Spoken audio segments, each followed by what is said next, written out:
যদি কোনো মেয়ের হাতে দেখেন যে এরকম মানে শনির ক্ষেত্রে এরকম দুটো আড়াআড়ি রেখা থাকে, এটা হৃদয় রেখা যদিও, কিন্তু একদম হৃদয় রেখা যদি শনির আড়াআড়ি রেখার মতো হয়ে থাকে, তাহলে এই যে ভাগ্যরেখা দেখতে পাচ্ছেন, এই ভাগ্যরেখা দেখুন এইটা দুটো রেখার দ্বারা প্রভাবিত হয়েছে।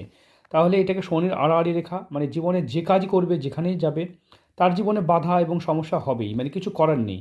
তাছাড়া যদি দেখেন এখানে দেখুন double marriage line, double marriage line অবশ্যই দুটো বিয়ের দিকে ইন্ডিকেট করে, মানে এইরকম জাতিকাদের ডবল ম্যারেজ লাইন মানে দাম্পত্য জীবনে একটু সমস্যা হয়, যাকে পছন্দ করে তার সাথে একটা সম্পর্ক বিচ্ছেদ হয়ে যাওয়ার সম্ভাবনা। এটা কী করে বুঝবেন? দেখুন এখানে দেখতে পাচ্ছেন হৃদয় রেখা ভেঙে গেছে, এবং বয়সসীমা যদি অনুমান করেন তাহলে এইভাবে বয়সসীমা দেখতে হয়, বুঝতে পারছেন? এটা 25 বছর, এইভাবে এইভাবে এখান থেকে 25 বছর, এভাবে 25 বছর, এভাবে হিসাব করতে হয়।